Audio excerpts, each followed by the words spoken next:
Imagine this. You're writing on your journal on a clear midsummer night.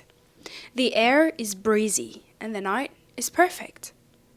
Eerily perfect. The stars seem close enough to touch, but you could not afford to be distracted tonight. You need to be on your absolute best behavior. You cannot, under any circumstances, misbehave. Your mother's stern voice echoes in your head. One more misstep, Elisabeth. One more misstep, and you will find yourself locked away in a psychiatric hospital. I'll do it. You know I will. And she will. She could if she wants to. Because this is the 1800s, and she is a royal. So being sent away to a hospital for hysteria as a woman was the easiest thing ever. Fallen women, they called it. Asylums were viewed as a way to save these women, restore their respectability, and prepare them for a return to a society in a more acceptable female role. But all it did was the opposite, alienate them from society. You could almost picture it, the grand empty halls, the cold rooms, and worst of all, the endless silence. Suddenly, someone knocks on your door. Knock, knock, knock, knock. It's one of the servants. Head bowed respectfully. Miss, can you follow me, please? You swallow hard. Your throat tightens with anxiety. Please let this be nothing. Please let this be nothing. You take one step after the other, the servant leading you through the grand halls, candlelight flickering off the marble walls, and in one of the rooms, waiting for you, the Emperor of Austria, Franz Joseph. He turns towards you with a small smile as the servant uncorked a bottle of champagne. He poured a glass. Your Majesty, the servant bows, to your health. The Emperor's eyes bore into yours as the servant is handing you your glass. The Emperor raises his glass. Shall we drink? You're so confused. You summoned me to drink champagne with you? The Emperor takes one step closer to you, his eyes locked dead on yours. It's my birthday.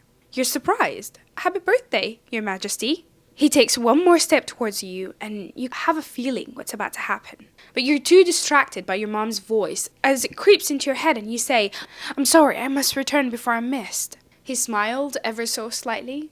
Please, stay. But panic creeps into your voice. I promised I would stay out of trouble this weekend. It's too late for that, don't you think? Your blood runs cold. You knew what was about to come next. The Emperor of Austria was about to say what you feared the most. You shake your head. No.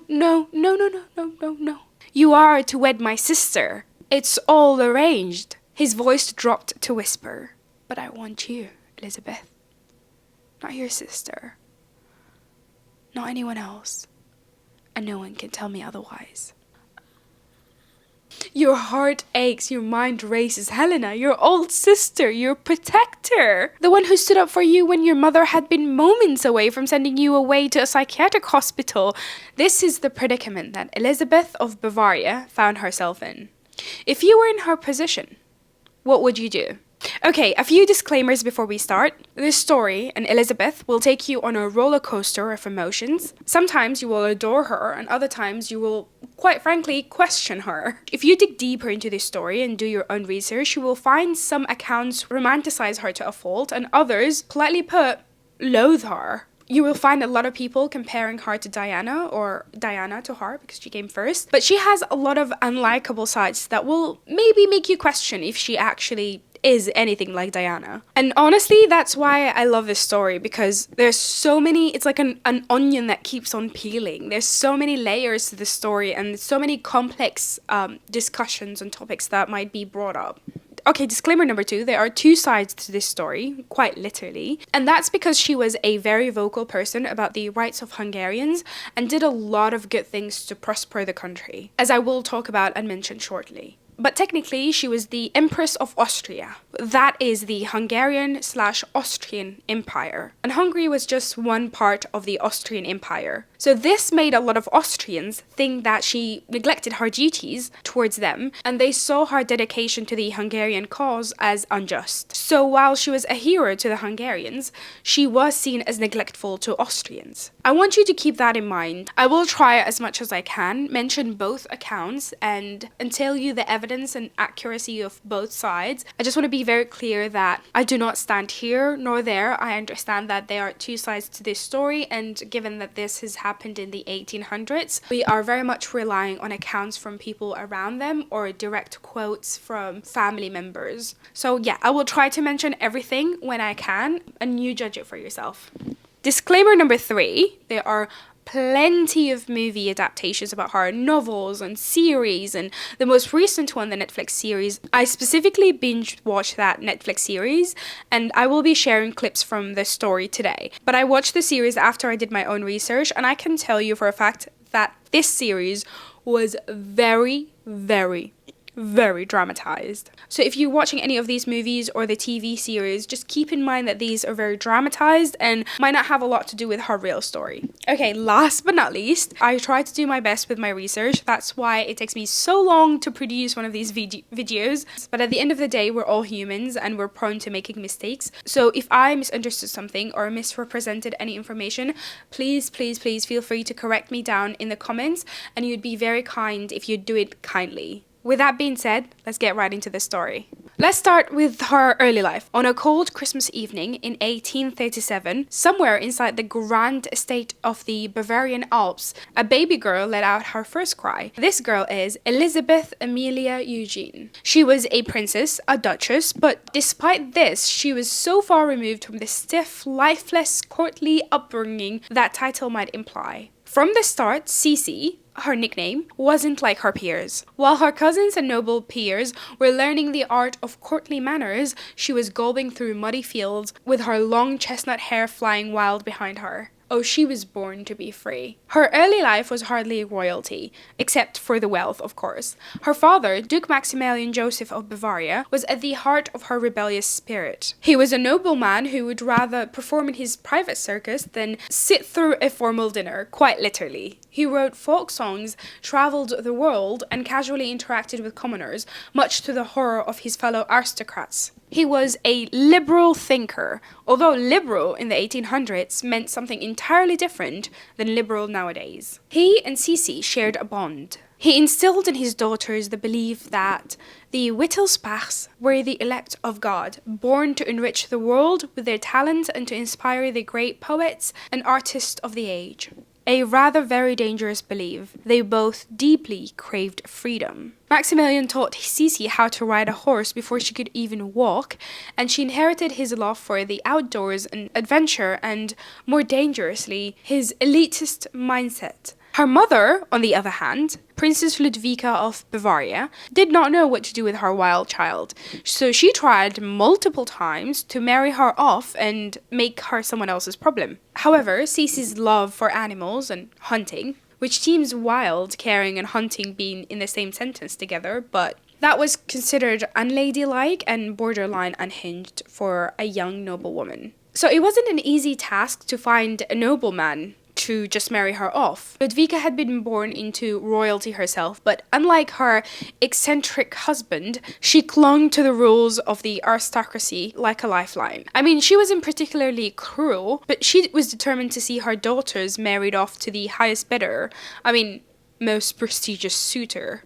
Ludwika's main connection to the imperial court was her sister, Archduchess Sophie. She was the mother of the emperor at the time, Franz Joseph. It was widely known that Archduchess Sophie has already picked out Cece's older sister, Helena, since she was an infant to marry her son. I know cousin's icky, but this was the 1800s. Helena was the perfect candidate, obedient, well-mannered and polished, almost boring. She was raised to be the empress. In short, Helena was everything that Cece wasn't. Okay, let's park this here for a second. Let's talk about Franz Joseph. Who was Franz Joseph? Franz Joseph was a very conservative emperor. He was full of a sense of duty towards his people.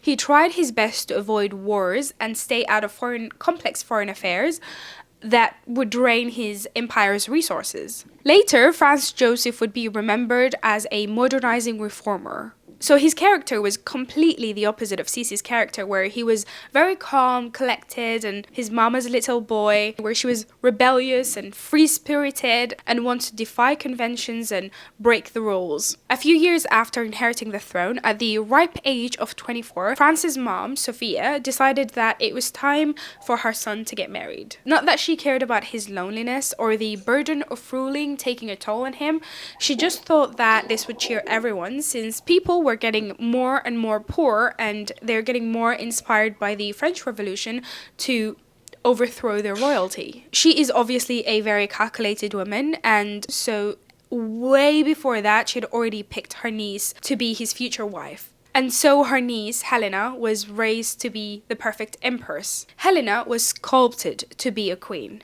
Quite literally. She was taught French, she attended drawing classes and bowing and court etiquette classes. She was indeed the perfect bride for him. Until, if you know the reference, you know. Until Franz Joseph saw Cece and completely changed his mind. When Cece was 15 years old, Cece, Helena, and their mother were all crammed into the Emperor's summer house, all dressed head to toe in black because they had recently lost their aunt. And to make matters worse, their luggage never showed up. They had to change carriages a few times and their luggage were lost. So they were stuck in mourning attire.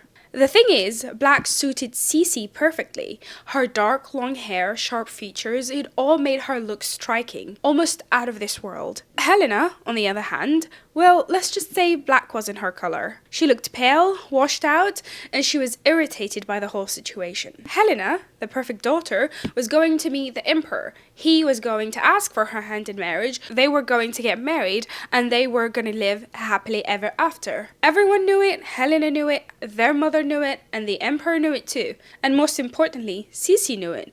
And she had one job. She had one item on her agenda. Stay out of trouble. This is your sister's moment. Don't ruin it for her. So there they were, standing in the drawing room, waiting for the emperor to make his grand announcement, declaring his love for Helena and asking for her hand in marriage. Helena vibrating with nerves, but, you know, low-key calm, after all. Practiced this so many times before. Not even a hint or a clue that something was going to happen. Cece, on the other hand, knows that things were about to take a turn. The emperor entered the room, all regal and formal. And then, just as everyone thought he was about to say Helena's name, he dropped the bomb. I would like to formally ask for Elizabeth's hand in marriage. Gasps, gasps, gasps, gasps. That's what I think happened in that drawing room. Absolute shock. You could have heard a pin drop. Helena's face fell so fast. She was in shock. I mean, can you blame her? The room burst into chaos. What do you mean? How could this be? What, you even seen her? People were losing their mind. And Helena, well, poor Helena, stormed outside the room. She cannot believe what just happened. My sister! Sir, are you talking about my sister? I'm not gonna lie, if that was my sister, I would be shooketh. Anyway, his mom and his aunts came to him afterwards and they asked him, like, what do you see in her? He said, she was as fresh and unspoiled as a green half-opened almond, with lips like ripe strawberries. Listen, I don't know how I'd feel if someone says that I look as fresh and as unspoiled as a half-green almond, as a green half almond, but I'll take it. I'll take it. Sounds great. Then they went and asked Cece. I'm just going to say Elizabeth from now on, by the way, because that's her formal name. What was her response to the emperor's request? And she said, word for word, one cannot turn down an empire. Archduchess Sophie was not happy about this, but she was a very sharp woman. She was very cunning. She immediately saw an opportunity. Like, sure, Cece was the wrong sister. She did not get to sculpt her since she was young, but nevertheless, she was still a teenager. She was 15 years old at the time, and she thought that she could still mold her however she wants. So if her son wanted to think that he'd made his own decision, fine. Like, he can take that. She will eventually find a way to have control. 6 months after the Emperor's unexpected proposal, the dream wedding, had finally arrived. As we know, almost every royal wedding feels like something out of a fairy tale, and this one was no different. The grand halls of Vienna were decked out in gold and flowers, and the city was buzzing with excitement, just like Archduchess Sophie thought. Elisabeth, the wild, free-spirited girl, was now marrying the Emperor of Austria. Feels like a Cinderella story. People lined up the streets as the carriages rolled through. The whole empire celebrated like it was the beginning of a storybook. And yeah, sure, on the surface it was perfect. Elisabeth looked every bit of a radiant bride, and the emperor seemed to be pleased with his choice. But once the music had stopped and the crowds went home, real life started, and it wasn't so dreamy for Elisabeth anymore.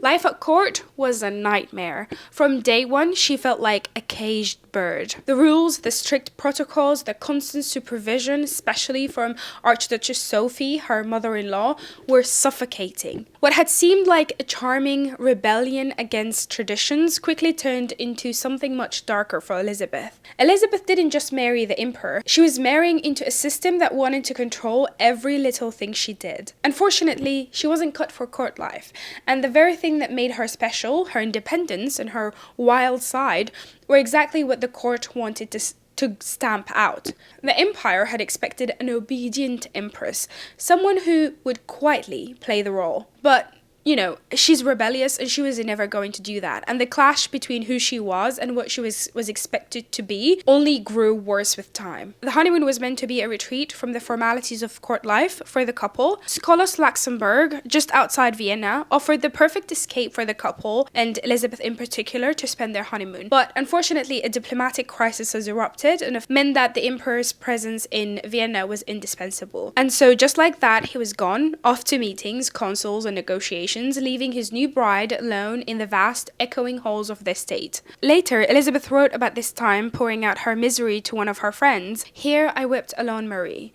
The mere thought of that time constricts my heart. I felt so abandoned and so lonely. I was alone all day, and I was afraid of the moment when Archduchess Sophie came, for she came every day to spy on what I was doing at any hour. Everything I did was bad." Within weeks of their wedding, at the ripe age of 15, I know, Elisabeth became pregnant. Everyone had high hopes, especially Archduchess Sophie. After all, the empire needed an heir, and that meant one thing: a son. There was only one small problem. Sisi was about to give birth to a girl. The disappointment was thick in the air the moment the news broke, and Sophie didn't even bother to hide her feelings. Despite the disappointment, so many accounts say that she snatched the baby and named her after herself. A quick disclaimer here, this would later become a point of disagreements for historians, where some would say she snatched the baby and raised them by herself, while other accounts will say that Elisabeth had full access to her kids, she just chose not to. I just want to share both evidence from both sides. So Elisabeth wrote to one of her friends saying, in quotes, she referring to Sophie, "She took my children from me straight away.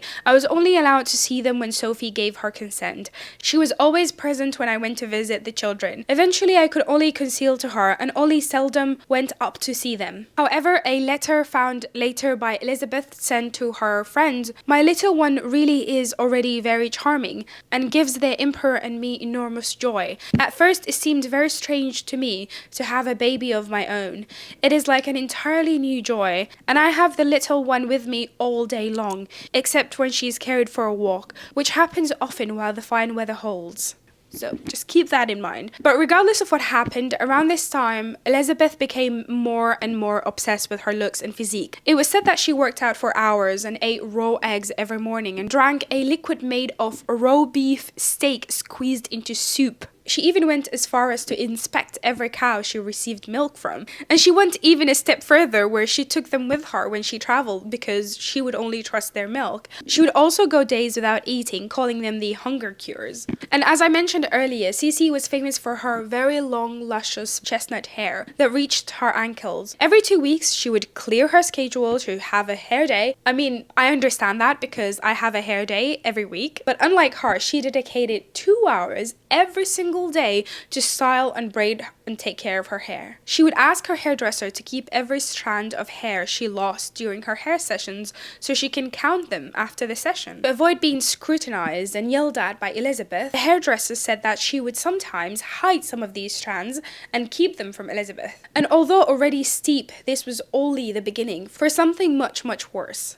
Okay, before we move forward, I just want to quickly talk about the political atmosphere at the time. At the point of their marriage, the Austrian Empire was like a simmering pot ready to boil over. As I mentioned earlier, there were lots of attempts of revolution, especially inspired by the French Revolution. But by 1849, the rebellions were crushed and the empire was held together, but just barely. Although these attempts were settled in the Austrian parts of the empire, the Hungarian parts of the empire were still rising political stands from oppositions. So Franz Joseph was constantly under pressure. Elisabeth, on the other hand, at this point did not care much for politics, but politics cared about her. She was expected to perform her duties as an empress, just like being a gracious diplomatic and make appearances and accept gifts without touching people, which I found quite interesting. And just to pinpoint the point of history this happened, across the channel, Queen Victoria and Prince Albert were firmly settled on the British throne. Elizabeth will later have interactions with Victoria, which will be very interesting.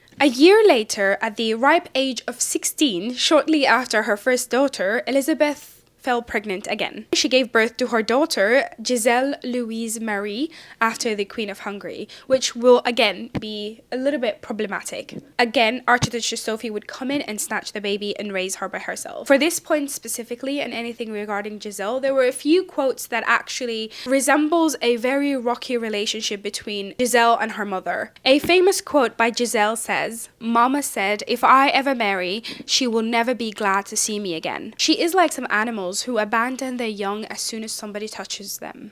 So again, this is a point where historians differ if she was not allowed by Archduchess Sophie or she just simply did not want to access or raise her kids. But either way, despite the joyous news of the baby, the birth of Giselle stressed Elizabeth more. It stressed her so much that pregnancy was slowly taking her beauty away. It made her very disappointed to see her youth slowly fading away. She would later say that children are the curse of a woman, for when they come, they drive away beauty, which is the best gift of God's. And when she said the best gift of God's, she was referring to her beauty, not her kids. Either way, the pressure of Archduchess Sophie was forever present. After giving birth to her second daughter, Elizabeth found a note on her desk that says, "The natural destiny to the Queen is to give an heir to the throne. If the Queen was so fortunate to provide the state with a crown prince, this should be the end of her ambition. She should by no means meddle with the government of an empire, the care of which is not a task for women. If the Queen bears no sons, she is merely a foreigner of the state, and a very dangerous foreigner too, for she can never hope to be looked on kindly here, and must always accept to go back whence she came." Although there are no confirmation that this note came from Archduchess Sophie, it feels kind of obvious who would benefit from her seeing this note. A few years later, in 1857, Elizabeth, Franz, and the two daughters decided to travel to Hungary. This was Elizabeth's first time visiting Hungary, and it left a very deep, lasting impression of her. Many historians attribute this to the fact that in Hungary, she found a welcoming atmosphere opposite to the stuffy air of the courts in Austria. So she loved Hungary, unlike Archduchess Sophie, who was recorded to have despised Hungarians. Unfortunately, during this visit, both of Elizabeth's daughters, Giselle and Sophie, became ill. The youngest, Giselle, recovered, while the 2-year-old Sophie grew weaker and weaker before sadly passing away. It's generally assumed today that she died of typhus. This situation further reaffirmed to Sophie that Elizabeth is not fit to be a mother, and so she became even more strict raising her kids. Despite Franz being deeply in love with her and trying his best to help her overcome this tragedy, her daughter's death pushed Elizabeth, who was already prone to sadness, into periods of deep and heavy depression, to the point where she turned away from her living daughter and began neglecting her. Later that year, Elizabeth got pregnant again, and her mom hoped that this new pregnancy would help her recover. Again, this time at the ripe age of 20, Elizabeth gave birth to her third child, a glorious, glorious boy, Rodolph. On the 21st August 1858, Elizabeth and Franz welcomed their first baby boy, Prince and heir to the throne, Rodolph Franz Karl Joseph. You could finally hear the sigh of relief around the court. The long-awaited heir was finally here. This birth was said to have signaled considerable increase in Elizabeth's influence in the court. But this didn't stop Sophie, yet again, from taking it upon herself to take care of the baby. It was said that after giving birth to Rodolph, her mental health plummeted even more. She became more and more obsessed with her looks. She became particularly interested in tight lacing. Tight lacing is when you rigorously tighten your corset to achieve an extra slim waist. It was said that she reduced her waist to 40 centimeters. That's the length of a Pepsi can. Not sponsored by Pepsi, by the way. I wish. Some say that this was a way for her to self-harm, and others say that she used this to stick it to her mother-in-law, who pretty much wanted her to be pregnant. Around October 1860, Elizabeth started experiencing physical symptoms like frequent fits of coughing, lung issues, and headaches. Her doctors were worried about tuberculosis and advised her to travel to another city because they weren't able to define what was wrong with her lungs. As soon as she traveled to Moderna, she started feeling better and all the symptoms stopped. As soon as she came back to Vienna, her symptoms would return. So for 2 years, she kept traveling back and forth, avoiding the court as much as she can. During this time, the court was rife with the malicious rumors that Franz Joseph was having a situation with actress named Farrow, and Elizabeth would seize this opportunity to travel and spend the winter outside Vienna. 6 months later, she would return, and a 4-day trip to Vienna, she would start experiencing the fits of coughing and fever again. Around August 1862, she came back to Vienna for her husband's birthday. She immediately started suffering violent episodes of migraines and vomiting 4 times just on the way there, reaffirming to her doctors that some of her complaints were actually stress-related. Rudolph was now 4 years old, and Franz Joseph had hoped for another son to safeguard the succession. A spare, if you will. Her doctor claimed that the health of the Empress would not permit another pregnancy, and she jumped on the opportunity and agreed. This is the exact moment of history where she said the earlier quote, "Children are the curse of a woman, for when they come, they drive away beauty, which is the best gift of the gods." I feel like you can tell exactly which part of the story the video is from that candle. Anyway, as her visits to Hungary became more and more frequent, so was her love. Her compassion towards the Hungarians and her liberal mind and her unique position placed her in a decisive time for the Hungarian politics. Elizabeth did not care much for politics, but the Hungarian cause was at the forefront of her interests. She was a personal advocate for the Hungarian court. Count Gyula, again, I cannot pronounce names, Gyula Andrássy, who also was rumored to be her lover. A woman cannot breathe in the direction of a man and not be rumored that she was his lover at that time. So I wanted to mention that, but we're not going to add any weight to it. But before we talk about how Elizabeth made a huge difference for the Hungarian people, let's just talk about the politics at that time. So the way Franz Joseph got the throne was that his uncle, who was the emperor at the time, has abdicated the throne.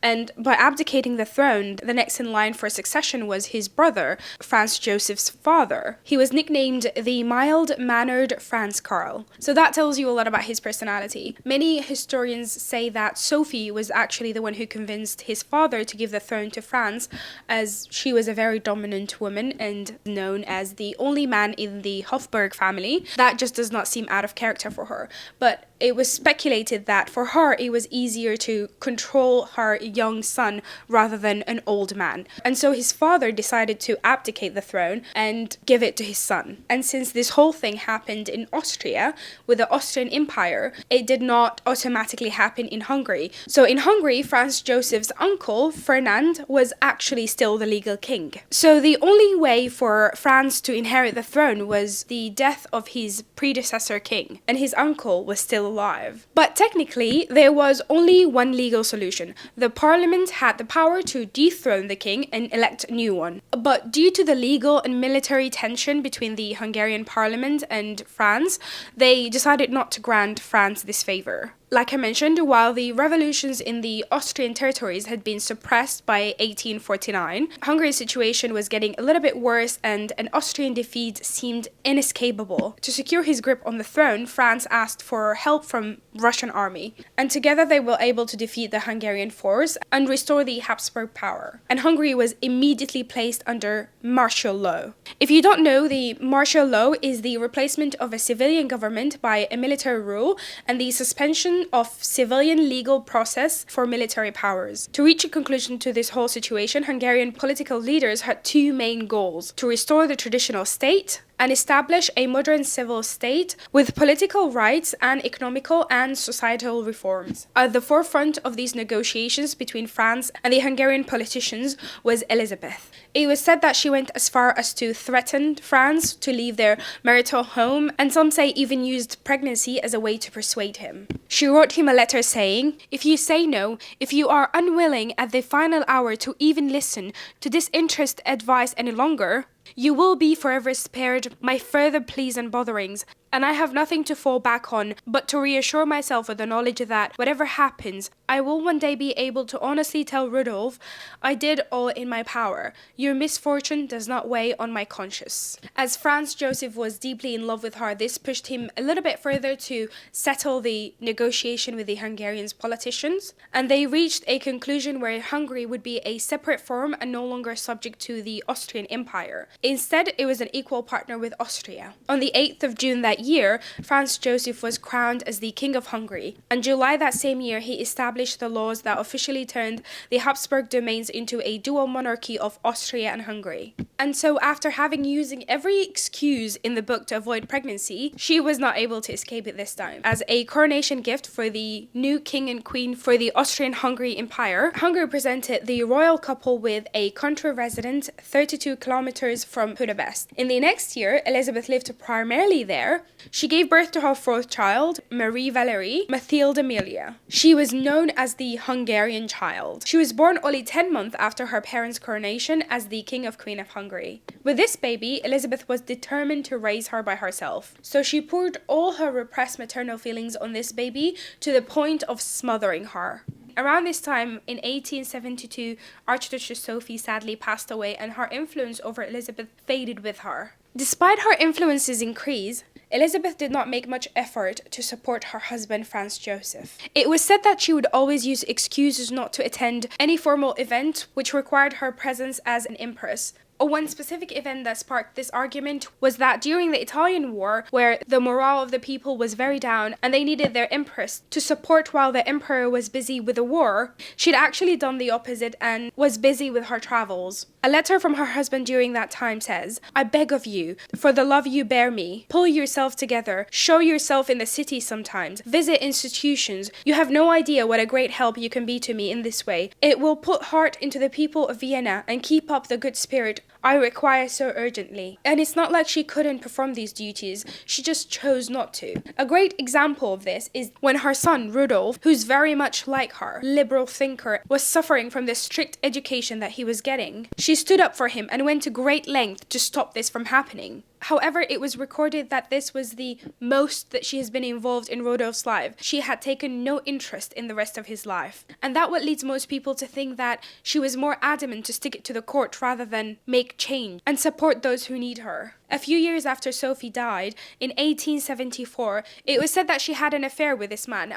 I'm using an affair very loosely here. It wasn't a full-blown affair, but what had happened is she had attended a masked ball in a very elegant yellow dress, where she saw this young 26-year-old man and asked for him to be brought up to her balcony. Elizabeth very awkwardly asked him what he thought of the Empress, and then challenged him to guess her age. When he guessed correctly, she was very, very upset and dismissed him, saying, "All right, you can go." But this young man had no idea that this was an empress, and so he stood his ground and called her rude. And taken aback by this, as she was not used to that, she was brought back to earth for a bit, and it was said that she spent hours talking to this young man. A few days later, she sent him a letter saying, "You have talked with thousands of women and girls, you have even thought yourself amused, but your spirit never encountered a kindred soul. Finally, in a lively dream, you found what for years you have searched for, perhaps to lose it all again forever, referring to herself.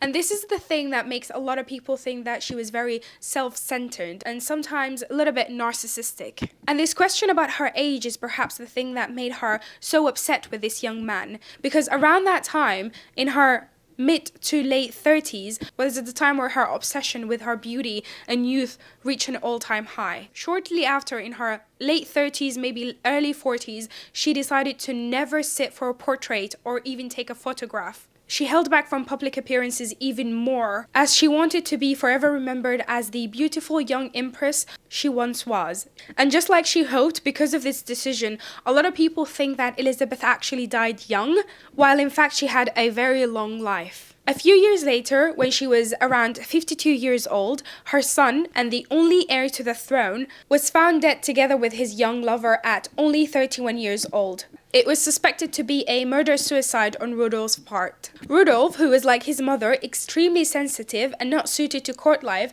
had also struggled very massively with the court rules. And despite this shredding Elizabeth to an even deeper depression, wearing only black for the rest of her days mourning her son, it was said that she was rarely involved in his life when he was alive. She even went further as to be rude to his wife, her daughter-in-law, when she first married Rudolph. Despite that she knew exactly how it feels to be a foreigner coming into the court and not knowing or finding your place in it, she did not try at all to make it easier for Rudolph's wife.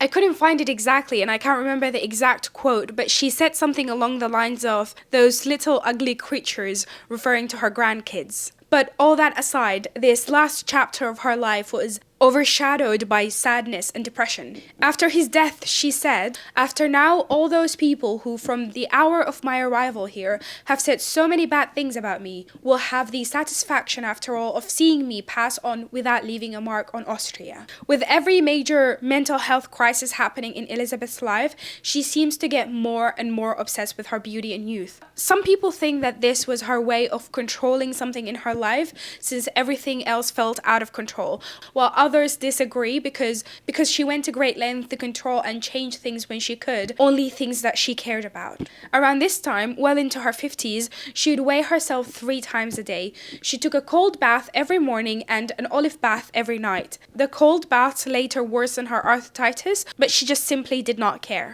She wore leather face masks with raw meat or crushed strawberries every night. She slept without a pillow on a metal bed frame. She believed that this helped retain her upright posture. Her daughter said, often she slept with a damp cloth over her hips to maintain her slenderness, and for the same reason she drank a dreadful mixture of 5 to 6 egg whites with salt. She was a tall woman, around 5 feet 8, but her waist was still measured at 47 centimeters to 49 centimeters at that age. This prompted people around her to describe her as almost inhumanely slender. She developed a horror of fat women and projected this on her youngest daughter, who was absolutely terrified when, as a little girl, first met Queen Victoria. When she met the Duchess of Tuck, she said, "She is enormously fat. I have never seen anything like it. All this time I wondered what she looked like in bed." The obsession got worse and worse to the point where she reached 43 kilograms, her lowest weight, right before she died. As I mentioned, throughout her life, she loved traveling, and she famously said, "Nature is much more rewarding than humanity." She particularly liked to travel unannounced to avoid crowds. On one of her trips to Geneva in 1898, the news of her presence there without any guards was leaked. And on September 10th that year, as she was walking with one of her ladies-in-waiting, about to board a boat, a man ran into her and she fell. Not thinking much of it, she got up and boarded. Shortly after, she collapsed. Her lady-in-waiting asked for a doctor, but only a nurse and a fellow passenger helped. No one knew who she was. So the boat captain, after being informed of her presence, had turned the boat around. Her lady-in-waiting noticed a small drop of blood in her chest. She ripped her dress, and that's when she found a stab wound. Elizabeth regained consciousness, and when she was asked if she was in pain, she said, "Yeah, what happened?" She lost consciousness again, and it was said that shortly after she passed away, and those were her last words. The irony is, her assassin was originally planning to assassinate the Duke of Orleans, who had left earlier than expected.